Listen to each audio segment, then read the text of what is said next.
Did you know? At age 23, it really seemed impossible for Carlos Bacca to make anything out of a professional football career. He was already playing professionally with Atletico Junior, a club in his home country of Colombia. However, it appeared he was playing for passion or with the hope that he would finally earn a decent living from professional football. Football wasn't paying Bacca, and he had a family to support. So, all he did wasn't play football. In addition to playing football, while the likes of Messi and CR7, who are actually his contemporaries, had their eyes on the Ballon d'Or, Bacca had to sell fish and work as a bus assistant occasionally to support his family. In an interview with Marca, a famous Spanish outlet, Bacca said, "At 20, I lived in my village, Puerto Colombia, and worked as an assistant to the bus driver. Life was anything but easy. After that, I had to work as a controller because I came from a poor family and had to earn some money to help them out. The doors of football had been closed for a while, and at that age, it was not something I expected. But that year, I went to trial rehearsals with Junior, and thank goodness they took me." This perhaps wouldn't have been much of a big deal if he were just an amateur, but as a professional who aspired to play at the highest level in the game, he clearly was in a bad place. But he didn't let the challenges he was going through distract him. The Colombian striker kept his eyes on the ball. In the end, his efforts paid off. But how did he go from selling fish to winning the UEFA Europa League? Early life. Bacca was born on the 8th of September to Eloisa Humada and Gilberto Bacca in a coastal town called Puerto Colombia. Unlike the average professional footballer who might not be open about his religious views, Bacca is a famous evangelical Christian and has a reputation for thanking God in his interviews. There are really no records of him playing in a football academy, but he clearly didn't start playing football as an adult. The former Sevilla player went through a long process. As a matter of fact, he went through a route not many people will want to go through. How did Bacca go from selling fish to becoming a top striker in Europe? Bacca might not be the best player on the planet. He probably never got into a conversation about the best players in Europe. Nonetheless, it is common knowledge that he is a very successful footballer and a striker team like Arsenal look forward to having in their squad. Now, you might know quite a number of football grass to grey stories, but Bacca probably has the roughest success story of any football player ever.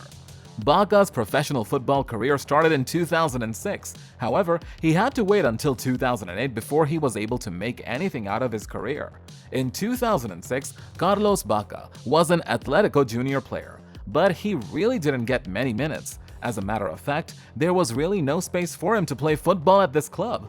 So he joined Barranquilla FC on loan. This was a good move for him, as he was able to taste some action. In his first season playing for Barranquilla FC, Bacca scored 12 goals in 27 appearances. This clearly is not the best a striker has to offer. However, for a player who struggled for playing time in the past, this was some progress.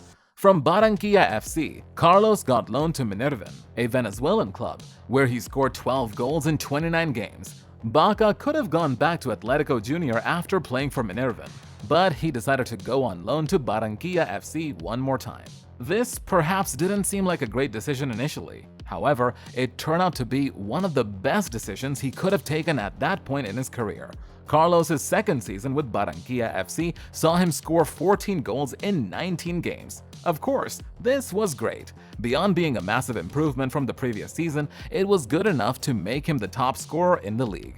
After scoring 14 goals in a season, Bacca had established himself as a good goal scorer. However, he was far from becoming an actual successful professional footballer. Nonetheless, his performance for Barranquilla FC was good enough to earn him a place in the Atletico Junior squad. Bacca was back to Atletico Junior and had become a regular on the first team. But he was more than just a first-team regular. He was the highest goal scorer in the 2009 Copa Colombia. He was already moving quite fast, but he was really just starting. A year after his achievement, he won the Categoria Primera A and was perhaps too good to be out of Europe. So, he wasted no time in moving out to South America. The move to Europe. Although Bacca had a slow start to his football career, by 2012 he was done playing in South America. There was interest from lots of clubs in Europe, and he settled for Club Brugge in Belgium. Bacca joined Club Brugge in January, but he had to wait until April before getting his first league goal. He struggled in his first 3 months at Club Brugge. However, things would blow up much later. Although the Colombian footballer had a reputation before moving to Europe, he had to wait for his second season before becoming a regular with the Belgian club. But you do not have to wait before hitting the like and share buttons. Also, subscribe to this channel to see more videos like this. Bacca played 45 times for Club Brugge and scored 28 league goals. Also, he was the highest goal scorer in the Belgian league for the 2012-13 season. He had clearly conquered Belgium and was interested in some new adventures, so he put pen to paper for Spanish giant Sevilla. Playing in La Liga. Carlos Bacca perhaps never had a dream to play in La Liga. Nonetheless, he made his mark with one of the biggest clubs in the Spanish league. The Colombian put pen to paper for Sevilla on July 9, 2013. Of course, playing in the La Liga was a big deal, but even bigger was the fact that he went on to win the Europa Cup with Sevilla in his first season in the Spanish league. But that wasn't all. It was even better as he won a second Europa Cup in his second season with Sevilla, and even found the back of the net in his match. He spoke to Goal.com after this match. "It was a huge joy. It is a source of great pride for me to play for this club in a final and win it. We are the only club in history to have won the Europa League 4 times. I'm proud to belong to this family, to belong to Seville." I cried after the match because I was really excited. I work every day to play well. I'm always demanding of myself. Thank God the match went well for me and for the whole team. Bacca's time at Sevilla was the highest point in his football career. After achieving a certain level of success with Sevilla, he wanted a new challenge, so he moved to the Italian league. Although joining Milan in the Seria A seemed like a move up the professional ladder, sadly, this was a mistake, as he really couldn't make his mark in Italy. Since he struggled in Italy, Bacca felt a need to return to Spain where things worked just fine for him. He was still tied to AC Milan. However, he joined Villarreal on loan before going on to put pen to paper for a permanent deal. The Colombian's time on Villarreal was perhaps not as big as his time in Sevilla.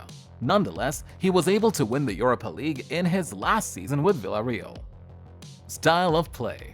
The football community doesn't consider Bacca one of the best dribblers of his generation. However, the Colombian striker had a reputation for being aggressive, strong, pacey, and powerful. That's not all. He was seriously associated with a couple of tricks. Chief among them is the rabona. At 5'11", Carlos Bacca is not one of the tallest people on the pitch. However, he has succeeded in scoring quite a number of goals using his head. Bacca was able to get to Europe from South America because of his prolific goal-scoring abilities, but to survive in Europe, he needed to do more than just score goals. There is a possibility. No one told him this while he was in South America. However, it wasn't a problem because he played under one of the best managers in the game. Meeting Unai and playing under him was good for Bacca. The Spanish coach helped him improve his work rate and mentality. But that's not all. He also helped him develop his defensive abilities. Emery is a very demanding coach who never lets you relax. He is always trying to get the best out of you, and that's been reflected in my performances. There are qualities I've now added to my game, like defending more and helping the team. At previous clubs, my role was more about scoring, but at Sevilla, I also have defensive duties. Bacca did not develop his defensive abilities overnight. He had to play deeper than he did in South Africa. With this, he learned to move down to midfield and connect with his teammates. Although for some fans, this could have made him score fewer goals since he wasn't as close to the goal as some folks would expect. It was actually good for him. You see, playing close to the middle of the pitch helped Bacca draw a couple of defenders to himself. He didn't need to beat these defenders by dribbling. He simply needed to release the ball and run into space. With this, he got the ball in a scoring position. Sometimes other teams can get on top of you, but by defending, you can get better opportunities for attack, and Emery has shown us that. I'm more involved in the game now. I play further back, find space better, and get more chances in front of goal. Playing in deeper positions in Sevilla worked well for Bacca, and that's one reason he was very successful under Unai Emery, whom he considers the best coach he has worked under. But I am not sure Emery sees him as the best player he had worked with, but he definitely considered him easy to work with. One day, I replaced him in the 60th minute because I needed to give him some rest. When he went into the dressing room at the end of the game, I asked him if he was okay, but he was just mumbling. He also refused to have a cold shower, which is mandatory at the end of each game. The following day, I asked him to give me an explanation for that, and he just replied he was not tired at all, so he didn't need to have a cold shower. I sent him home from training straight away, telling him to come back on Wednesday, which is what he did. That day, he told me he was sorry as soon as he entered the dressing room, and everything ended there. Carlos can transform the dressing room. He's great, and I've learned a lot from him. Sometimes, when he was not playing well, he used to give me a dirty look, but he always works hard and gives everything for the team. Challenges in Europe. Playing under Unai was great. However, this couldn't go on forever. Things changed when the Colombian moved to Milan. His position changed, and although he was able to get goals, he could not exactly contribute to the team when he wasn't scoring.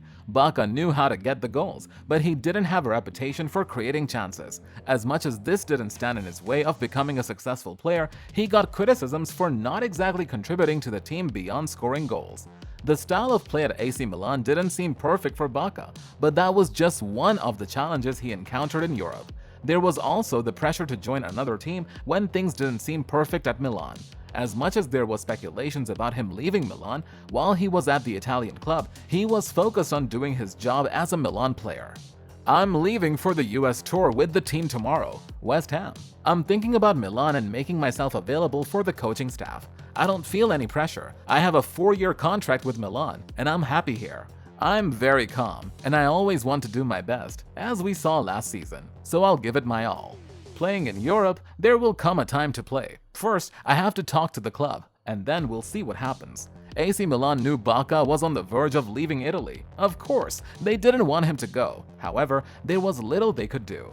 The Italian giants could have easily given up on the Colombian striker. However, he was guaranteed to score in matches, so doing this was too difficult. The best they could do was invite him to the table for a meeting, since he was basically leaving because he wanted to play in the Champions League. Bacca knew he was going to leave Milan at some point, but he was taking things slowly. Milan was not in the Champions League, and he wanted to play Champions League football. After putting himself out, there were offers from all over Europe, so making a decision was really difficult. Even the blind could see that whatever decision Bacca made while looking to leave Milan for a club in the Champions League could have a lot of impact on his career, so he thought it was best to be calm and patient and let his representative meet with Milan and the clubs looking to sign him. Bacca found himself in situations in Europe where he had to make a decision based on his desire to play first-team football. Well, this definitely wasn't one of the challenges Messi faced, but this is not surprising. He is the GOAT.